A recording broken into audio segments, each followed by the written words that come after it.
Greetings and welcome to Empower Talk and Icon Rock TV on 360wise.com. Listen, you are in for a treat.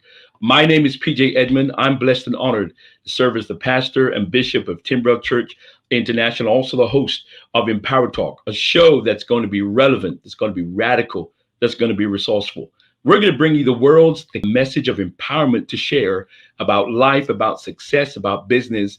This is a show that you don't want to miss. Listen, follow us on Apple TV, Roku, watch us on Amazon Fire, on Android TV.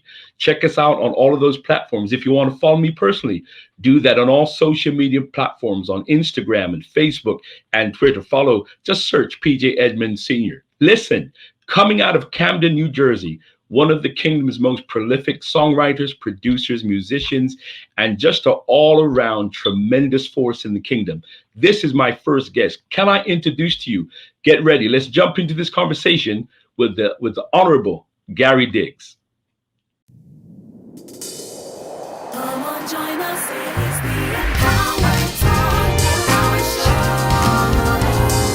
Empower Talk, Empower Show. Empower Talk.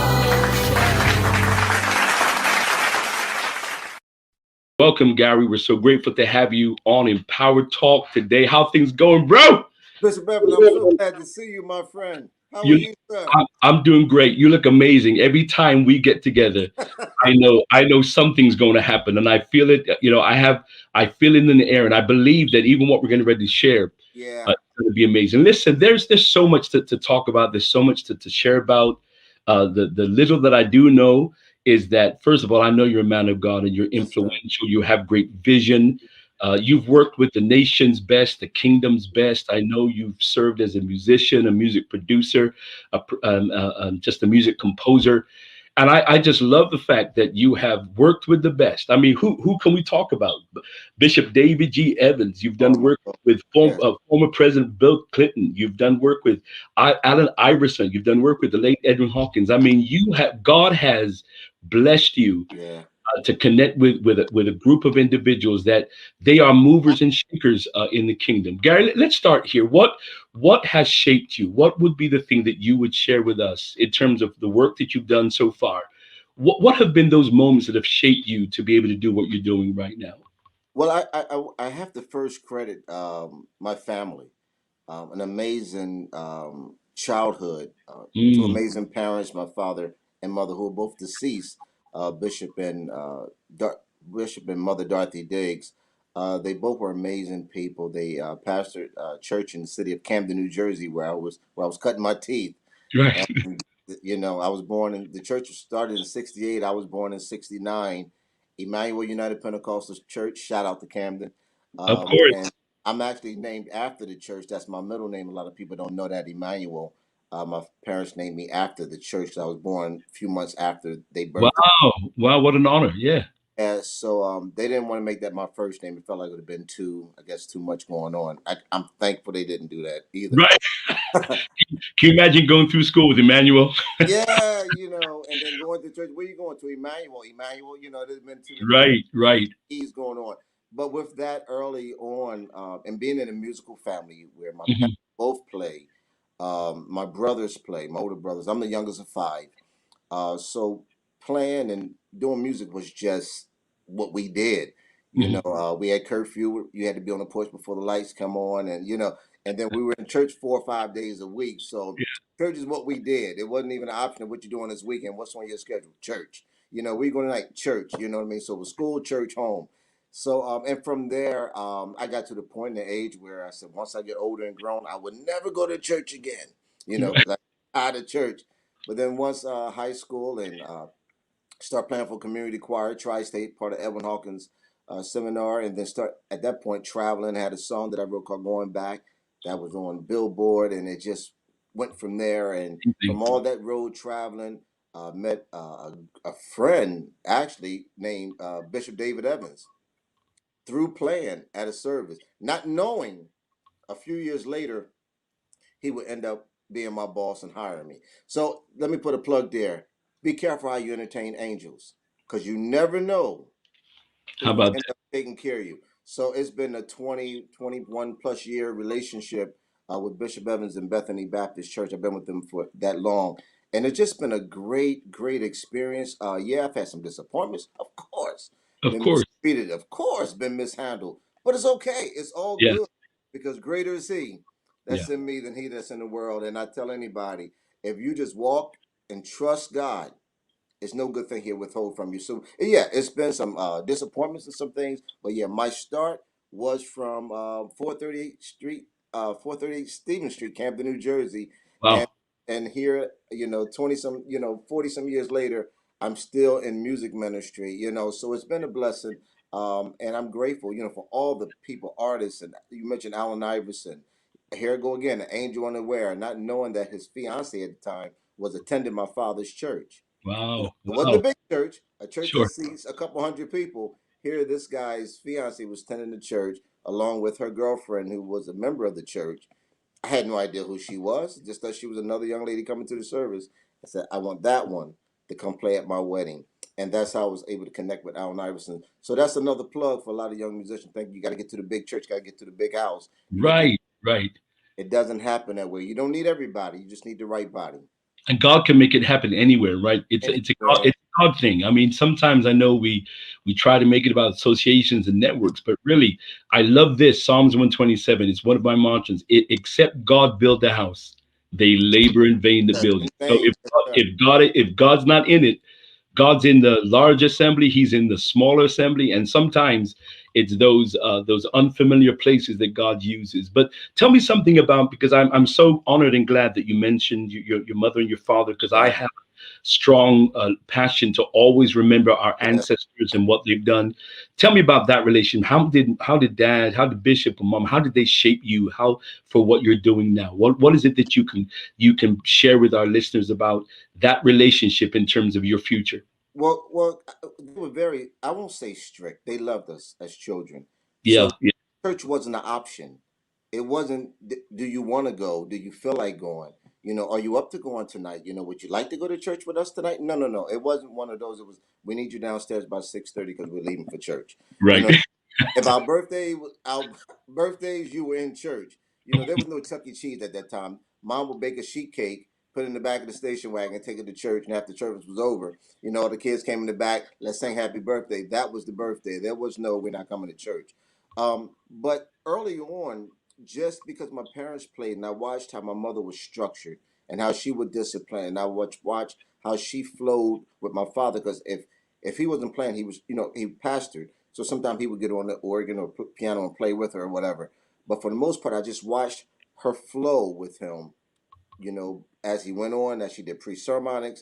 And I just grew up seeing this naturally, where at the point I was younger, just thinking it was just something that they had a talent of doing, not knowing that it was actually spirit, how they flowed in the service. So even with that early on when I was playing, I remember my mother would even stop me in the middle of a service and say, that's the wrong song, the wrong song, the wrong song. You know, Oh, I mean, I came up under that type of. Now today, you do that, musicians up and leave and quit and walk away. You know, right. You're you gonna have to find a new one, right? and only playing four keys, right? But they'd walk away.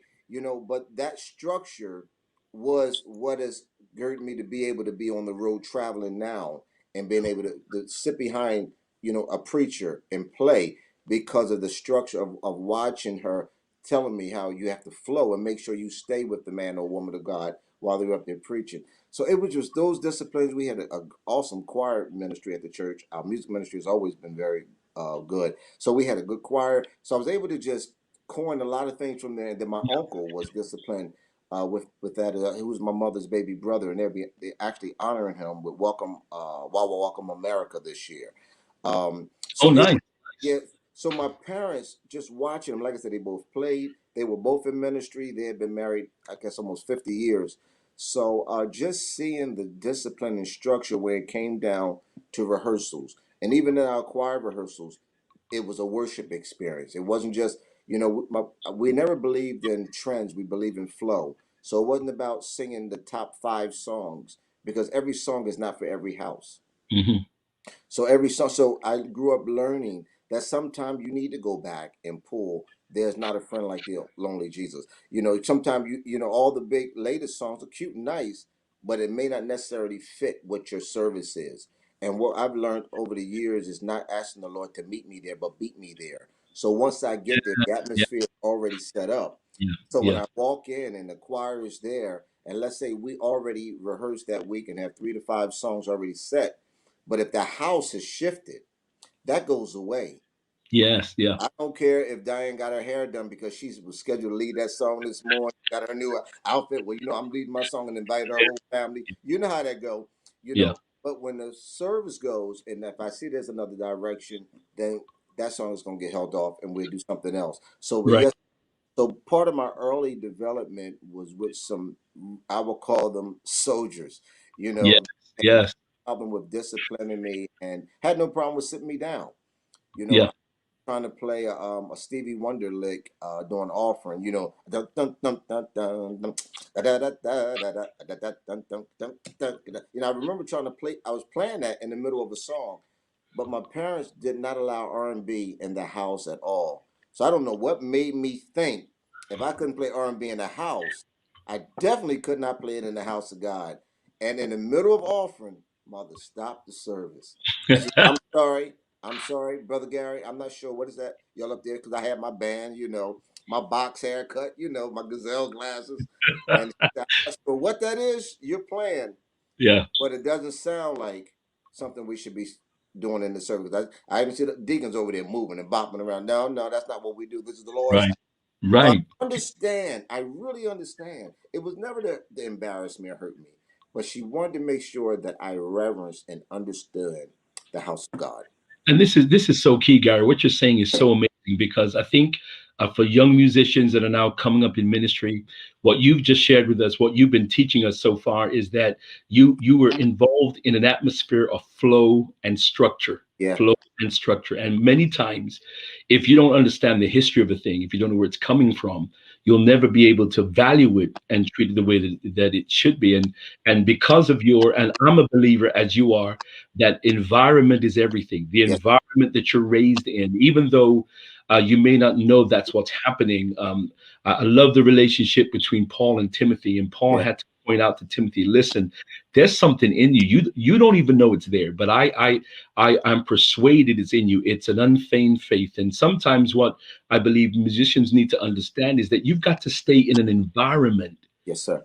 where those things can be not physically transferred but spiritually transferred, and so that the flow, so you, because you were raised in that, it's something that you continue now. So when you teach that, what else would you say to budding musicians about this flow and this structure thing that would really give them some practical things about how to make that or improve that in their ministry? What teach us about that? Well, I would say that it's like an outfit. Some nice shirts you have on there. Yeah. Um, but Appreciate you. my question is, you now want to throw on a pair of glasses with the same print, and you want to now throw a baseball cap one with, the same print, and you got a watch with the same print. It's going to lose something. The shirt will now lose and get lost with so Good. much, That's so much good. happening. And I think, yes, I mean, get all you can all you get, learn all those things, Yes. but save something for the imagination. Right. Right. You know, Right. there's an old saying, less is best. And Yes. sometimes it's really true. And Yes. I get it. And now that we're coming out of this COVID thing, where Yeah. musicians have been at home practicing, they're ready to dump everything into that pot of soup. They're ready to now put everything into every song. But you want to make sure that we leave room for the Holy Ghost. Right. And, Right. and, Right. and my point is, yes, okay, great. You got the song, you got the melody, but you don't have to do everything. Like if you watch on the social medias, you see the YouTube, you see this musician, man, he sounds amazing. That one sounds great. That one sounds great. But check any record credits or any project credits, they're nowhere to be found. Mm, But look at the guys that are doing less. They're on every project. got it. Got it. So what I'm saying to young musicians, yes, sir, know all those things, jazz, R&B, classic, yeah, put it all because it'll make you more diverse. It'll bring up a value in you, which is great. However, understand the management of those things. Yeah. You got your mask, I got a mask, we all got masks. Put it over your mouth, do all that like you need. but make sure you guard this, your mind. Make sure Yeah, you that's good. mask your eyes and make sure you put a mask over your heart. That's good, Gary. Yeah. So that way, when you get behind that sacred desk on Sunday, I'm sorry, I meant the instrument, but Right. that's desk, I meant the drums. I'm sorry. That sacred desk, I mean the microphone.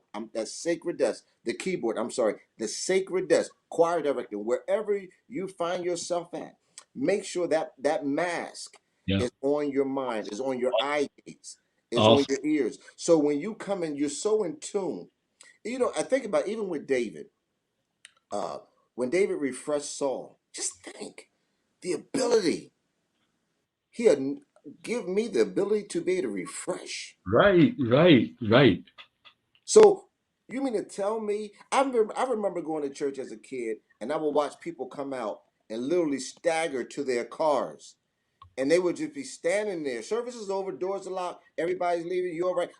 I'm fine. Y'all go on. I'll be all right. I'll be all right. Right. Because they were so, and they were so Woo! They were so into what God had Yeah. done for them in the Yeah. service. Yeah. You know, I mean, I want to see that day again where Absolutely. people come in wheelchairs. I remember people coming in wheelchairs and were leaving, and the wheelchairs left at the altar. Canes were left at the altar. I remember even a couple members of the church that I grew up in where they wanted to do open heart surgery. And right before they was about to do open heart surgery, the members began to pray the prayer of faith. And the doctor said, wait a minute, don't hold on. I can't cut her. She's already been prepped, been shaved, everything is ready. What's going on? I don't know. For some reason, I need to do one more. One more. Wow. Let me check something out. Wow. Did an X-ray and said there's nothing here. There's no. Wow. Wow. That's one. I seen another situation Man. where her name is Charlene. She was already pronounced dead. They had already sitting over there tagging. At that time, they used to tag the toes. I don't know what they do anymore. But they were putting the tag on her toe because she was already dead. Put the towel over her, the sheet over her face. And as the girl walked back over, she put that thing back. Said, "I'm nowhere near dead. I'm still here." My So God. I'm saying that My same God. God, if He did it before, He can do it again. So this instrument, these hands, these gifts, these anointings that He's given us, we got to still use those same principle. But now, because the masking seemed to be the big conversation of the day, vaccine, are you vaccinated? Did you get your shot? Did you get the one? Did you get two? Well, how about did you get the shot of the Holy Ghost? Did you Absolutely. get the shot of the oil? Did you get the shot of I want to live right? Did you get the shot of I want to walk right? I want to be right. I want to talk right. I just want to make sure that I am in the will, not the way of God, but the will of God. Yes, Gary, I think you have listened, and this is why I wanted you to be on the show because I think what you bring, you combine this kind of musical ability and gifting with ministering, with pastoring, and you have a unique position. When we come back, we're going to go to commercial.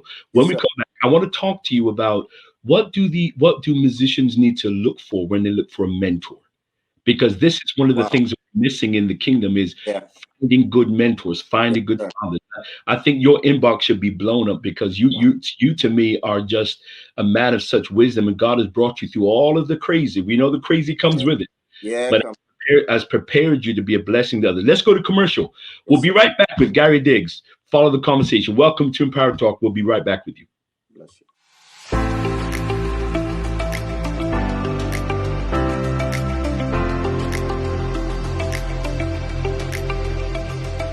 Greetings, everyone. Thanks for allowing me to share with you today. The book that the Lord has just allowed me to release, Your Greatness is in Your Weakness, is available today. It is amazing how God can put something priceless, a gift, in something useless us, and it still turns out useful. So listen, if you're in the United Kingdom or in Europe, go to pjedmund.uk. For the United States, Jamaica, Canada, go to pjedmund.us. Thanks for blessing us today. And listen, your greatness is in your weakness.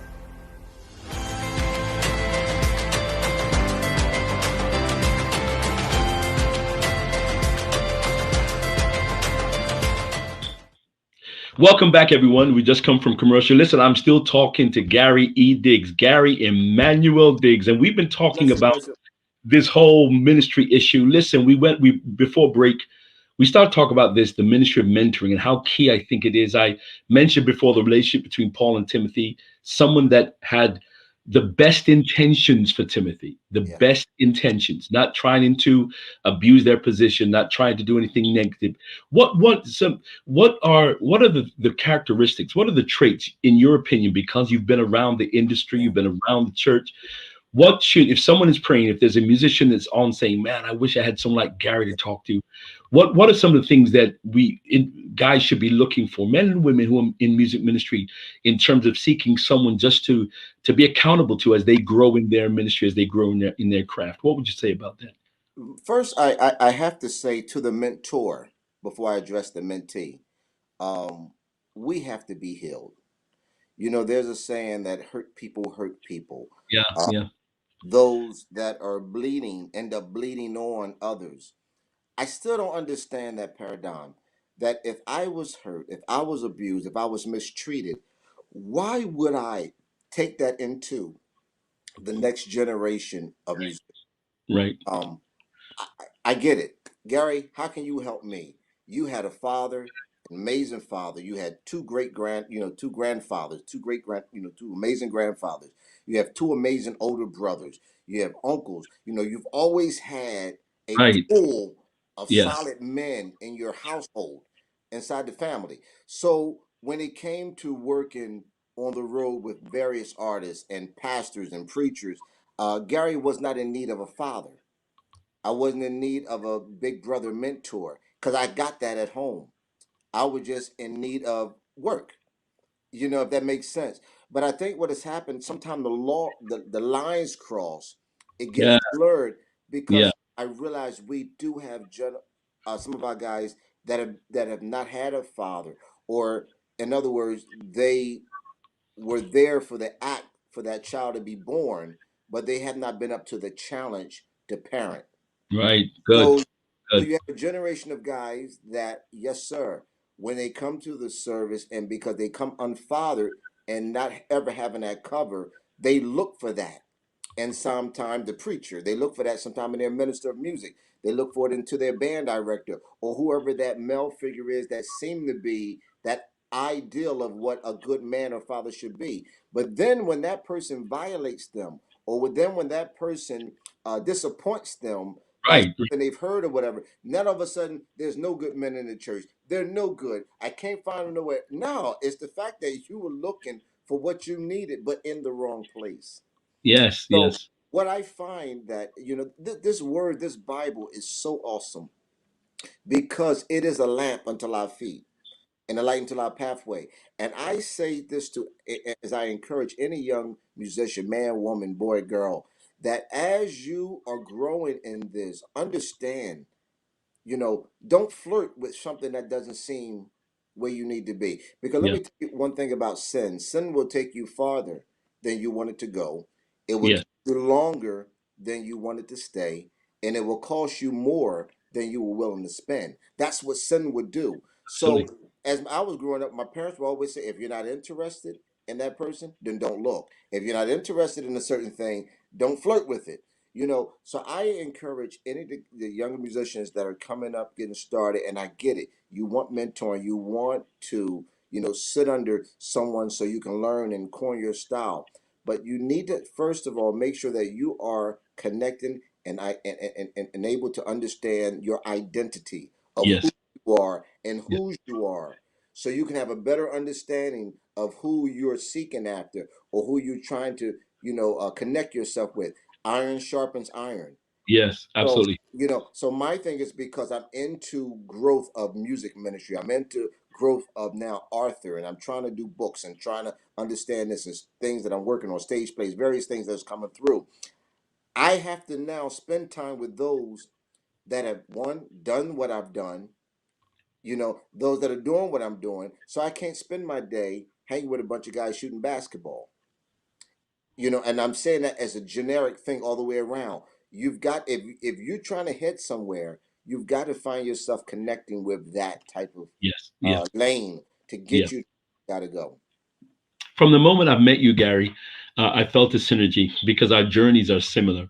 Yes, Both sir. raised, both musicians. I served my father as a minister of music for many years. Parents in the ministry, born in the church Yeah. virtually, and found out that I was hiding behind music, and I think there are a lot of people that are going to say the same about you once they hear this program, that you're hiding behind music, because there's so much more. Your wisdom and your candidness and your candor and your transparency, I think, is going to be a blessing to a lot of people watching the show. I've been there, and then I definitely had to answer the call, and now in ministry full time. So I'm trying to pull you in, but that's a whole different conversation there, Gary. So and I did the same thing. I Yeah, ran, and I ran until I ran out of steam. I ran yeah, until I ran yeah, out of steam. But what you've done in terms of transition, and you've begun the journey. Very rarely have I seen those in music ministry have done what you've done, have touched. I mean, you've worked with. I mentioned a few: Lonnie Hunter, Ernest Pugh, Micah Stampley, so many others. yeah.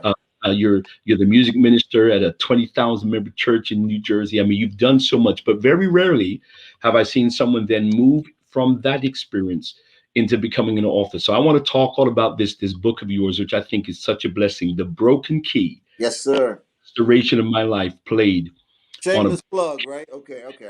this is so I'm this so we're going to spend the rest of our time talking about this. First of all, I want to celebrate you as an author. I believe that there's a book in all of us, but Thank I you. celebrate what I tend to do is when I attend a graduation, I'm not just celebrating their achievement, I'm celebrating what they went through to achieve it, because we don't see, when we celebrate, we don't see the struggle.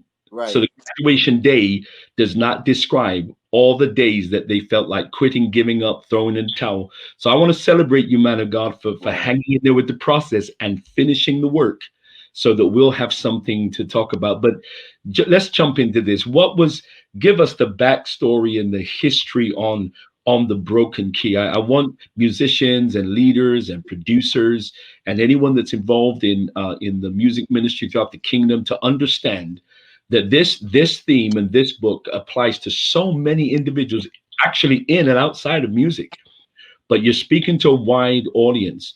But just jump into this in terms of, tell us, where did this come from? It always comes from an experience, but tell us what was the bedrock to begin to write the Broken Key.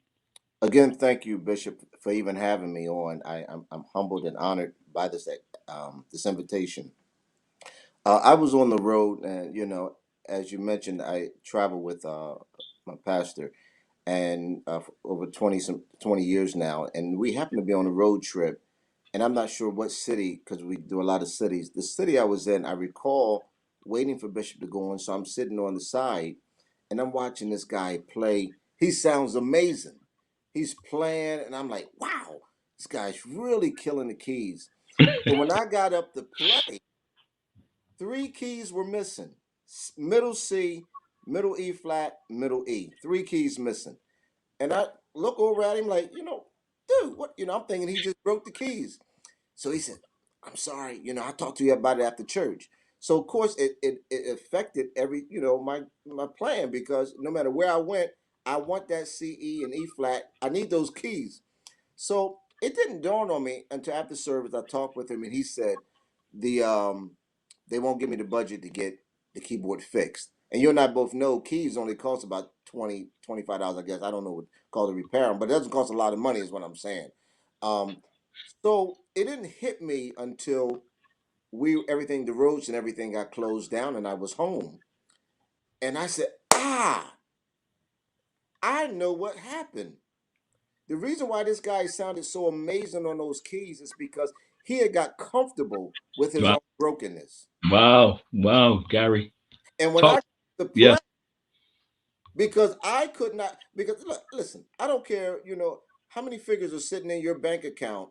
I can't be you no matter what happens. I don't care how many figures are sitting in my bank account. You cannot do Gary. You cannot be me. And because we have to just run this race that's been set before us. So it hit me. The reason why this guy sounded so good is because he got comfortable with his own brokenness. And that's where the book was birthed from. I said, at first I thought it was a song, but as I began to write and write and write, I said, no, it's too wow, long for a song. wow, So I realized it must be a book, and that's where it came from. And I just grabbed 15 points of turning points in my life to talk about in the book. That's how the book came about, from an experience on the road where I seen a guy play a piano that had three missing keys. And I felt like all he needed to do was call a piano tuner. And that's the spiritual point that I'm trying to make with Yes. anyone that's dealing with brokenness. All you got to, I mean, it's that easy. Call upon the name of the Lord. That's it. Just it's an easy thing. So that's what I did. If he had just called a piano tuner, those three keys would have been fixed. When we're broken and got issues, you got to call on the name. Yes. Yes. So powerful, Gary. And one of the things, just from my brief overview of your writing, and it's a great read. It's a great concept. I think it speaks. The thing I love about your work is that it speaks to all levels, all kinds of individuals, not those that are just musically led. Yeah, But what I really appreciate about the positioning of the book is that you've decided to write this from a point of restoration, not from a point of brokenness, yeah. but a point of restoration. What led you to that being the focus of the writing? I think for me, it's easy for me. Woe is Gary. Oh, my dad died. Oh, my mother died. Oh, I lost a job. Oh, this happened and this happened. And sure, we could do that all day long. I mean, and I'm not, counting out your faults and things that happen. Sure, sure. But please tell me a way how to get out of here. Right, I always say this when someone tell me, Gary, you got a little pink on your lip. You're bald headed. It seems to be shiny over here. Or you're short. You're shorter than both of your brothers. My thing is, tell me something I don't know. right, right. I know that already. Yes, I, yes, I already know that I lost a job. I already know that I wasn't going to get the promotion. I already know those things. So the book was written from a place of, okay, you see what happened, but do you see the victory? yes. Because I've stood the test and I understand at the So end good. we win. It's kind of like watching your favorite movie. As you get older, you begin to understand the star of that movie is not going to die before that movie is over. Right, right. Now, some movies they do die at the end. They do die. But that star, you can go get you some popcorn, you can go to the bathroom and come back. 9 out of 10, you're gonna see him before this thing come to an end. So when it came to the book, I did not just want to write about the downtrodden things happen, but I Yes. wanted you to see victory in any situation. And I think that you capture that. You're real. You're transparent. I think what's gonna win this generation, what won our generation, is just the truth and the reality of life. If you can show me, Jesus did this so spectacularly. Jesus was able to show life in plain simple life, and within life reveals such great hidden truths. And so when you can talk about where people live and how they experience, and then help them to see a better day and a greater moment and a greater Mm. opportunity, I think you really begin to reach a person's capacity where they are. You say in the book that you can't avoid surprises, you can't avoid life. Life is going to come at you, Yep. whatever way you try to avoid. If you, I think about David in the Psalms. Listen, if I take the wings of the morning, if I fly to the uttermost part of the sea, guess what? I'm going to run into God. You can't escape God, and you can't escape life. But you also say, talk something about this. You also say that we have to let look at the opportunities, not the obstacles. Yeah, yeah. Opportunities, not the obstacles. Teach us about that, Gary. What do you mean by that? Well, here's the thing: is the obstacles are there. It's kind of like your GPS system in the car. You put in a destination. You already know where you want to go. The GPS is telling you for a shorter direction because there's a whatever, go this way. But Yes, because you know best, you seem to know, so you still want to go the way you think to go. Then when you get up there, you find out there's now a major delay, there's a detour, and you're going to end up having to come back and go the way you were supposed to go. And that is the way my life was operating. I knew the wages of sin is death. I knew right from wrong. I knew church. But I myself said, look, I can drive. I have license because he give you free will. right, right. So, I'm cruising in life, you know, I'm cruising in life. And here's the thing, and it's all in the book. Here, I begin to learn how to sin professionally, and I had common sense not to do too much stuff on Friday because I knew I had somewhere to play Saturday night. Sunday morning, but then I'll mess up Monday and Tuesday, and then I clean myself up because I got Bible study Wednesday, and then Right. after that I'll have such conviction from what I did Monday and Tuesday until Thursday I live right, but Friday night I'm back in the fold again, and then Saturday I'm like get my life, So I went through all that, but with that navigation system, which was Christ Himself, He was like, if you would just allow me to navigate That's this, good. That's and you good. just drive this way, you go this way, stop, yield, turn, slow down, speed up. If you would just follow those perimeters, I promise you, you're going to get to where you got to go. It's okay. Let them go ahead of you. Let them make the millions. Let them go ahead and run first. That's okay because the turtle win. If you read the story, the turtle wins at the end. The So turtle the wins. race is not given to the swift or the strong, but it's given to that one that endures. So for me, those obstacles have, yes, sir, they have been there. They've been teaching. And what I have learned also, if you don't pass those tests, the possibility you're going to repeat them again. So you want to make sure that even in all this stuff that's going on, open your eyes and understand, am I now operating out of kingdom or am I operating out of flesh? Absolutely. A lot of people, and this is good news, Gary. All day long, this is good news. One of the things that I get in terms of questions is how did you do it? How did you write the book? And this is what I think is going to be more meaningful to people. Not that you did it, but what you went through to it as an author. Perhaps share with those who might have this passion. They're hearing God talk to them about writing. From your vantage point and from the things that you've learned, what would you advise someone who has a passion, might be in music ministry, might not, but have a story to tell? They've had an experience like you did, and they hear God speaking through it. How did you get started? What did you have to do to complete it? Share some of the strategies and tips, Gary, that you were able to implement to allow you to finish this project. Well, it started, like I said, I thought it was a song. And as I began to just write on the computer, and I was inspired, and I would be remiss if I didn't mention this young lady name. Her name was Yolanda Gambrell. And I recall just putting something out on Facebook. And in her comments, she says, let me find out you writing the book, G. Just a comment. And I said, well, maybe that's what this really is a book. Right. But I'm just going to be honest, Pastor. I don't like to read. You I know know, somebody like that. Yeah. Yeah. I want a picture book. I honestly, I want a picture. And as Yeah. an author and as an Read it to author, me. Play it to me. yeah, Show me the you pictures. know, and I'll actually, wait for the I, movie, right? I'll wait for the yeah, movie. I wait for the movie, and so for me to say that is probably not good for marketing. But I wrote this book based on non-readers, Got it. very thin. You see, Yep. I wrote it based off of non-readers, uh, Yes. but I wanted to keep my message simple and short. And I remember this old funny joke. This preacher said he was up preaching, and the woman kept blowing a kiss at him doing while he was up preaching. She was in the audience, so he's like trying to figure out, wait a minute, this woman now she keep blowing kisses. So in service, he went over to her and said, "Listen, now, I just want you to know, I appreciate the compliment, but I wish you would not blow any more kisses at me, while I preach." She said, "Man, I wasn't trying to flirt with you. I was simply telling you keep it short, stupid." so. So my so my point has been with the book. I wanted to get a simple message out, but I wanted to keep it short.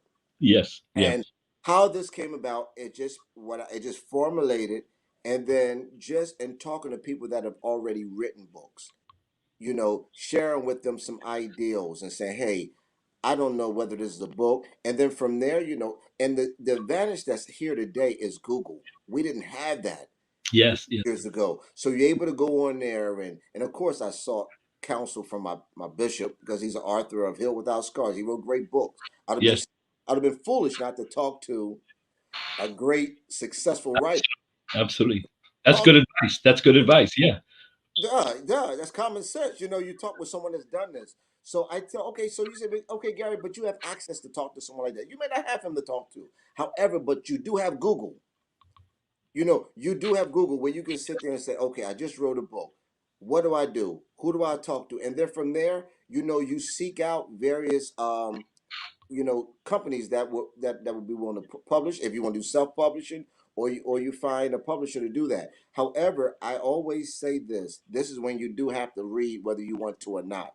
understand the fine print, because at the end of the day, you know, you got to handle business. That's wonderful, and we're going to get to where people can get the book. I absolutely want you to talk about that in just a few minutes. But the chapter titles intrigue me. I mean, of course, the title is just the key restoration, and you got to talk a little bit about chapter three, I believe, which is hustled. Talk Uh, about hustled. What are you teaching there, Gary? Let me tell you, I was in high school, and I'm sorry, junior high school, and by the time I got to, I don't know, sixth, seventh grade, my name was getting around the city. Who's this little kid? His feet barely touching the pedals because I was so much shorter. Who's this kid playing the organ and the piano? So I never forget. It was a teacher that came to my mother and said, "I want to take him to California." And my mother says, "Well, we need to pray and talk about that. I'm not really sure." So, and then later on, I met this producer. He's a music producer from the area. I would leave him unnamed. From the area, he said, "Oh my God, I gotta have this kid to play organ on this recording session." So my parents said, "Well, okay." So they negotiated, talked, worked out the deal. So we were younger, and at that time there was no ATM, there was no Cash App, there was no, Zelle. So you just handshake was what you did. So my parents let me stay out of school. Again, I was in middle school. They let me stay home. They sent me a cassette, album to, to listen to the practice stuff. I got this nighttime session around 10 o'clock at night. I'll never forget it. They took me to the recording studio. It was two songs I recorded for him. Sometime around 2:30, 3 o'clock that morning, we were done. And he said, first thing in the morning when the banks open, I'm going to come to the house and pay you. Thank you for your work. Thank you for everything. And we're like, I'm just honored to be there. I'm a kid. My parents said, okay, no problem. We'll see you first thing in the morning. Because he had been so consistent with everything else. Well, 9, 10, 11, Here we go. 12, Here maybe we go. 1, 2, 3, Get, 4. getting it. I'm getting it. you know, um, and of course, my parents called a few times, leaving messages, no answer. And then it went on for days, and I was somewhat heartbroken. I said, "Wow, why would he do that?" You know, and my parents says, "Well, this happens," and it was a time where we got hustled. Now I don't know whatever happened at the project. Where is he at? I don't even know if he's dead or alive now. But I'm saying during that time, it was one of the first times that I ever been hustled, and it really was a painful thing. Yeah, But yeah, yeah, but let me fast forward. Even till today, do you know that hustle mentality is still in the? I mean, forget the industry. It's in the body of Christ. yeah. Absolutely. It is in Absolutely. the. Do you know it's still here today? You tell me, G, I need you to come here. I got a wedding going on. I need you to come play. I said, okay, Doc. How you want to work it out? Well, I need you to give me a good rate. Give me a good price. I tell you, all right, give me. We talk those numbers through. Now you tell me you ain't hardly got no money for no. You can't hardly do this. Can't hardly do that. I pull up at the wedding. I see Bentleys, Maybach, horse buggies. Y'all going on a honeymoon for 6 weeks. You already planned your vacation home. And my thing is that hustle is still Yes, in the church, yes, and I yes, don't understand. So yeah, that was my first time really getting hustled. But unfortunately, that mindset is still in the business. yeah, yeah. And this is why we mentioned earlier the need for mentors or the need for knowledge that we grow into. And you mentioned Edwin Hawkins. One of my well, first of all, in 1975, when Andre Crouch toured England in the city of Bristol, which is where I'm from, shout out to Bristol. Yeah, Uh, Andre Crouch changed my life. yeah, Just seeing that, but it wasn't until I went to Carnegie Hall, traveling with some friends of mine, and I got to see what happened behind stage. yeah. Oh, yeah, Andre Crouch changed my life. That experience broke my heart because you realize that unless you keep God in it, it's the same operation. It's the same yeah, machinery. yeah, It's the same greed. It's the same hustle. yeah, yeah, You got to make sure you surround yourself with people that keep Jesus. at Yes. the center of this thing because it can be lost so easily. Listen, Gary, I could talk to you know that I could talk to you all day, but I don't. The late great Chief Apostle Monroe Saunders said this one time. He went to a place and said, "Well, how long can I preach?" And the preacher said, "Well, you can preach as long as you want, but we leave at 2 o'clock." But we So, so we can talk all day, but I'm not sure if these folks are going to hang with us, right? right, right. But please tell us where we can get the broken key. Give a moment, just a shout out. Tell us where people, because I believe that what you've shared, and after this, I'm going to ask you just, the purpose of Empower Talk Show is to really bring empowerment, and I believe Yeah. the presence of God has been with us in this Amen. conversation. I believe people are going to be touched and ministered to, challenged and changed, Yeah. all of those things. So please do two things for me. Tell us where we can get the book, and then afterwards, will you just give a final empower talk word to someone from the perspective of the book, or just something, anything the Lord lays on your heart. I want people to leave. I want people to walk away saying, "Listen, man, I listened to the show, and this guy Gary Diggs, I was empowered by. I was empowered by." That's the whole purpose and vision of this show. So please tell us where we can get the book, and then we're going to close with a power talk point from you, Yes, sir. and then we're gonna go backstage and finish this Yes, conversation. sir. We have to do that. Right? Bless you. But can I thank you first of all for Thank taking the you. time? I knew you had a crazy day. You allotted this. It's been my honor, honestly, I just feel to be able that. to engage with you and share with you. I'm totally associated with the way that you think and the way you believe, and I just thank God for the great and the greater things that God's going to do through this book. This is not the first. This is not the last, rather. It's the first, but it's not the last. Because Gary, wherever you're beginning, God has put much in your spirit to share. And if it walks like a duck, talks like a duck, it is a duck. If it Duck. talks like a preacher, if it looks like a preacher, it okay. I'm going. I think we run out of time now. Where can we find the book, Gary, and then close us with a power talk? The book is available. The Broken Key by Gary Diggs is on Amazon, hard copies, and the price is $12.88. The 12 represents the keys, the 12 gates to the city. The 8 represents new beginning. I put a second 8 there because the price of the book is $12.88. My prayer is everyone that purchased the book will receive new beginning, will receive a double portion of new beginning, and will Yes, also receive their 12 keys and their 12 gates to the city. absolutely. Will you just close us now with whatever you want to do, guy? If you feel led to pray, you just want to share a thought, just something to kind of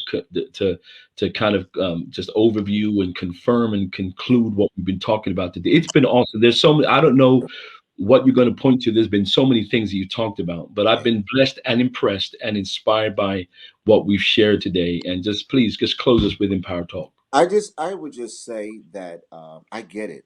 I get it. You get broken, you get hurt, you get mishandled, you get misunderstood, you get mistreated. That has happened. But as my pastor often say, I can't unscramble scrambled eggs. Can't do nothing about what has happened. All Mm, we can do is move forward from where we are now. And this book deals with things that was operating wounded. You mm, that externally things were looking great, but on the inside, there was a young boy in there crying and screaming for help, because he was broken, mistreated, mishandled, or whatever.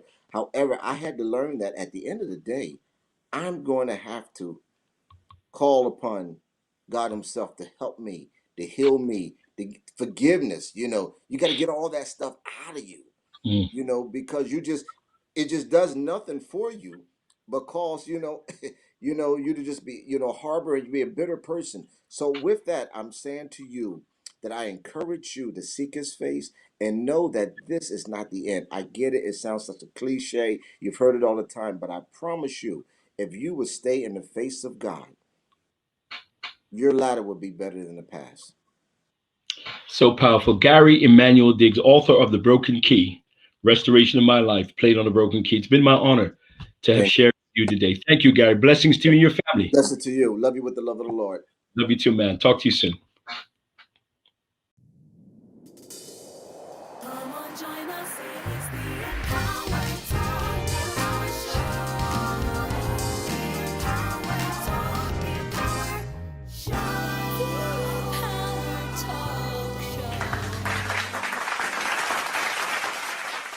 Listen, thank you for joining us on Empower Talk. That was an amazing, amazing session with Gary Diggs. Such a great guy. I'm hoping that you were empowered, that you learned so much about business, about life, about ministry, because Empower Talk is where you understand it's going to be relevant, it's going to be radical, it's going to be resourceful.